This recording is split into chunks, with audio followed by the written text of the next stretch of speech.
ਵਾਹਿਗੁਰੂ ਜੀ ਕਾ ਖਾਲਸਾ ਵਾਹਿਗੁਰੂ ਜੀ ਕੀ ਫਤਿਹ। ਪੁਰਾਣੇ ਵੇਲਿਆਂ ਦੀ ਗੱਲ ਹੈ। ਇੱਕ ਨਗਰ ਦੇ ਵਿੱਚ ਇੱਕ ਸੇਠ ਰਹਿੰਦਾ ਸੀ। ਪਰਮਾਤਮਾ ਨੇ ਉਸ ਨੂੰ ਧਨ ਬਹੁਤ ਦਿੱਤਾ ਸੀ, ਜਾਇਦਾਦ ਬਹੁਤ ਸੀ, ਸੰਪਤੀ ਬਹੁਤ ਦਾ ਮਾਲਕ ਬਣਾਇਆ ਹੋਇਆ ਸੀ। ਪਰ ਉਹ ਪਰਮਾਤਮਾ ਦਾ ਸ਼ੁਕਰੀਆ ਨਹੀਂ ਸੀ ਕਰਦਾ। ਉਹ ਛਲ ਕਪਟ ਠੱਗ ਸੀ। ਉਹ ਹਮੇਸ਼ਾ ਛਲ ਕਪਟ ਵੱਲ ਉਸ ਦਾ ਧਿਆਨ ਰਹਿੰਦਾ। ਕਦੀ ਕਿਸੇ ਨਾਲ ਠੱਗੀ ਮਾਰਦਾ, ਕਦੀ ਕਿਸੇ ਦਾ ਹੱਕ ਦਬਲਿਆ ਕਰਦਾ, ਕਦੀ ਕਿਸੇ ਦਾ। ਲੋਕ ਉਸ ਤੋਂ ਬਹੁਤ ਪਰੇਸ਼ਾਨ ਸਨ। ਪਰ ਗੱਲ ਇਹ ਸੀ ਕਿ ਉਹਦੇ ਕੋਲ ਧਨ ਬਹੁਤ ਸੀ। ਉਸਦੇ ਰਿਸ਼ਤੇਦਾਰ, ਉਸਦੇ ਕਰੀਬੀ ਉਸ ਨੂੰ ਬਹੁਤ ਵਡਿਆਉਂਦੇ ਸਨ, ਵਡਿਆਈ ਕਰਦੇ ਸਨ। ਕੋਈ ਇਹ ਨਹੀਂ ਸੀ ਦੱਸਣ ਆਉਂਦਾ ਕਿ ਤੂੰ ਗਲਤ ਕਰਦਾ, ਤੂੰ ਮਾੜਾ ਕੰਮ ਕਰਦਾ। ਇਸੇ ਕਰਕੇ ਉਸਦੀ ਜ਼ਿੰਦਗੀ ਦਾ ਰੇੜਾ ਚੱਲੀ ਜਾਂਦਾ ਸੀ। ਉਸਦਾ ਨਗਰ ਵੀ ਬਹੁਤ ਵੱਡਾ ਸੀ। ਜਦੋਂ ਵੀ ਉਸ ਨੂੰ ਕੰਮ ਕਰਵਾਉਣ ਦੇ ਲਈ ਕਾਮਿਆਂ ਦੀ ਲੋੜ ਹੁੰਦੀ ਤਾਂ ਆਪਣੇ ਨਗਰ ਦੇ ਕਿਸੇ ਹੋਰ ਕੋਨੇ 'ਚੋਂ ਲੈ ਆਇਆ ਕਰਦਾ। 4 ਦਿਨ ਕੰਮ ਕਰਾਉਂਦਾ, ਫਿਰ ਅੱਧੇ ਅਧੂਰੇ ਪੈਸੇ ਦੇ ਕੇ ਉਹਨਾਂ ਨੂੰ ਡਰਾ ਧਮਕਾ ਕੇ ਘਰ ਨੂੰ ਭੇਜ ਦਿਆ ਕਰਦਾ। ਬਹੁਤੀ ਵਾਰ ਉਹ ਲੋਕਾਂ ਨੂੰ ਲਾਰਿਆਂ ਦੇ ਵਿੱਚ ਰੱਖਦਾ। ਇਹ ਕਹਿ ਦਿਆ ਕਰਦਾ ਕਿ ਤੁਹਾਡੇ ਪੈਸੇ ਮੈਂ ਉਦੋਂ ਦਿਆਂਗਾ ਜਦੋਂ ਕੋਈ ਚੀਜ਼ ਬਾਜ਼ਾਰ ਦੇ ਵਿੱਚ ਜਾ ਕੇ ਵੇਚਾਂਗਾ। ਉਹਨਾਂ ਚਿਰ ਤੁਸੀਂ ਇੰਤਜ਼ਾਰ ਕਰ ਲਵੋ। ਗਰੀਬਾਂ ਮਸਕੀਨਾਂ ਨੇ ਬਥੇਰਾ ਆਖਿਆ ਕਰਨਾ ਕਿ ਸਾਡੇ ਕੋਲੇ ਤੇਰੇ ਵਾਂਗੂ ਧਨ ਨਹੀਂ, ਦੌਲਤ ਨਹੀਂ, ਸੰਪત્ਤੀ ਨਹੀਂ, ਅਸੀਂ ਤਾਂ ਰੋਜ਼ ਕਰਕੇ ਖਾਣ ਵਾਲੇ ਹਾਂ।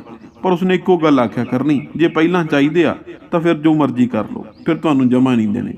ਜਦੋਂ ਮੈਂ ਬਾਜ਼ਾਰ ਵਿੱਚ ਜਾ ਕੇ ਕੋਈ ਚੀਜ਼ ਵੇਚ ਦਿਆਂਗਾ ਉਸ ਦਿਨ ਮੇਰੇ ਕੋਲੇ ਆ ਜਾਓ। ਨਹੀਂ ਤਾਂ ਜੇਕਰ ਤੁਸੀਂ ਜਿੱਦ ਕਰਨਾ ਹੈ, ਕੋਈ ਜ਼ਬਰਦਸਤੀ ਕਰਨ ਦੀ ਇੱਛਾ ਹੈ, ਉਹ ਤੁਸੀਂ ਕਰਕੇ ਦੇਖ ਲਵੋ। ਕਿਉਂਕਿ ਉਹਦੇ ਕੋਲੇ ਪੈਸਾ ਸੀ, ਡਾਂਗਾਂ ਵਾਲੇ ਨਠੈਤ ਤੋਂ ਆਪਣੇ ਨਾਲ ਰੱਖਿਆ ਕਰਦਾ ਸੀ। ਇਸੇ ਤਰੀਕੇ ਨਾਲ ਇੱਕ ਵਾਰ ਉਸਨੇ ਵੱਢਿਆ ਹੋਇਆ ਅਨਾਜ ਬਾਜ਼ਾਰ ਜਾ ਕੇ ਵੇਚਣਾ ਸੀ। ਉਸਨੇ ਦੇਖਿਆ ਕਿ ਮੇਰੇ ਕੰਮ ਤੇ ਆਉਣ ਲਈ ਕੋਈ ਰਾਜੀ ਨਹੀਂ, ਕਿਉਂਕਿ ਉਸਦਾ ਹਰੇਕ ਨੂੰ ਪਤਾ ਸੀ ਉਸਦਾ ਜਿਹੜਾ ਪਿੰਡ ਵਿੱਚ ਲੇਖਾ ਜੋਖਾ ਸੀ ਉਹ ਮਾੜਾ ਹੋ ਗਿਆ ਸੀ। ਕੋਈ ਵੀ ਕੰਮ ਵਾਲਾ ਦਿਹਾੜੀਦਾਰ ਉਸਦੇ ਕੋਲ ਆ ਕੇ ਕੰਮ ਕਰਕੇ ਜਮਾਂ ਰਾਜੀ ਨਹੀਂ ਸੀ। ਉਹ ਕਿਸੇ ਨਾ ਕਿਸੇ ਤਰੀਕੇ ਲਾਗਲੇ ਪਿੰਡੋਂ 3 ਜਣਿਆਂ ਨੂੰ ਲੈ ਆਇਆ। ਉਹ ਤਿੰਨੇ ਮਜ਼ਦੂਰ ਸਨ। ਤਿੰਨਾਂ ਵਿੱਚੋਂ ਇੱਕ ਦੇ ਕੋਲੇ ਬੈਲ ਗੱਡੀ ਸੀ। ਤੁਸੀਂ ਇਹ ਕਹਿ ਸਕਦੇ ਹੋ ਕਿ ਰੇੜਾ ਸੀ।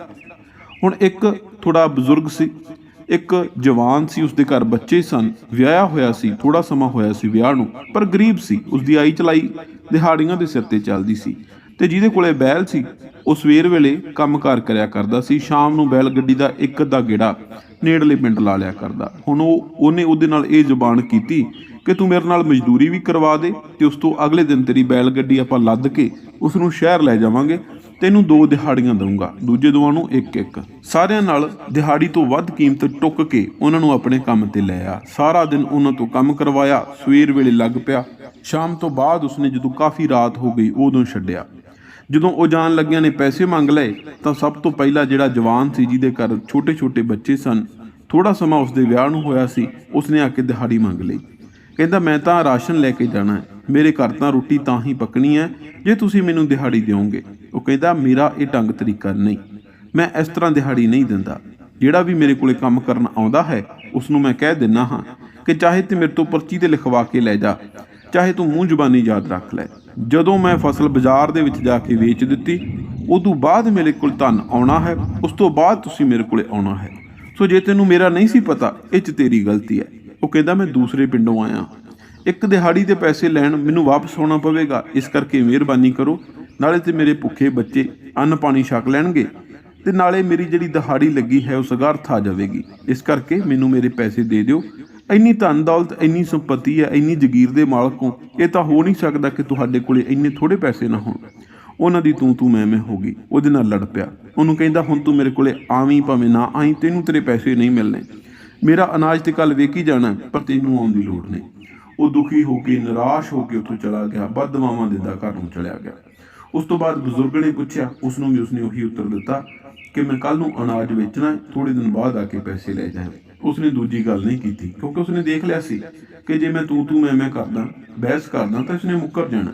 ਫਿਰ ਜਿਹਦਾ ਰੇੜਾ ਸੀ, ਜਿਹੜਾ ਬੈਲ ਗੱਡੀ ਲੈ ਕੇ ਆਇਆ ਸੀ, ਉਸਨੂੰ ਉਹਨੇ ਰਾਤ ਰੱਖ ਲਿਆ।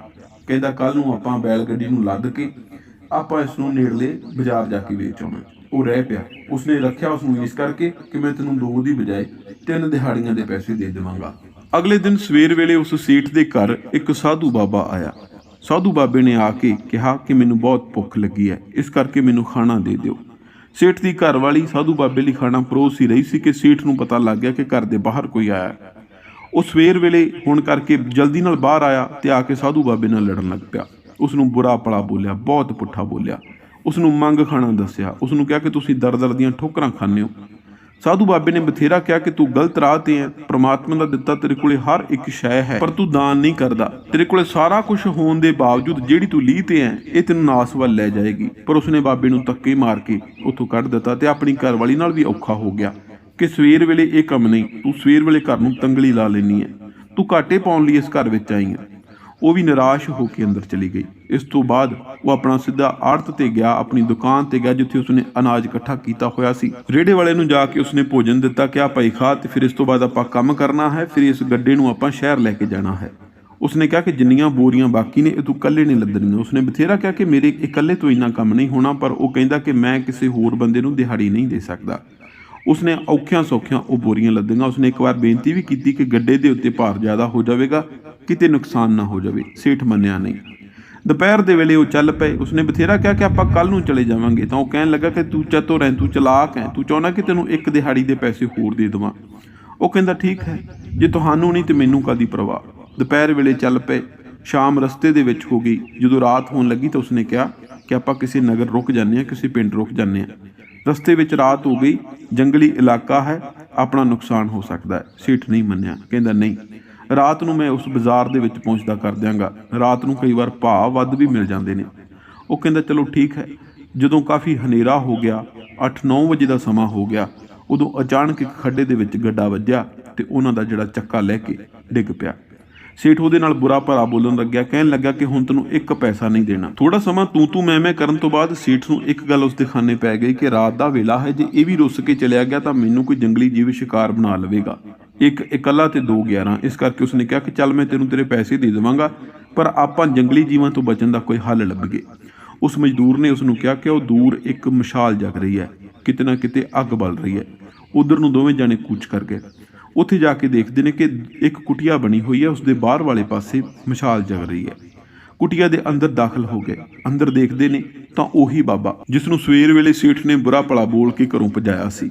ਜਾ ਕੇ ਮਿਹਨਤ ਤਰਲਾ ਕੀਤਾ ਕਿ ਸਾਨੂੰ ਰਾਤ ਰੱਖ ਲਵੋ, ਸਾਡੇ ਨਾਲ ਆਹ ਘਟਨਾ ਵਾਪਰੀ ਹੈ, ਜੰਗਲੀ ਜੀਵ ਸਾਡਾ ਨੁਕਸਾਨ ਕਰ ਦੇਣਗੇ।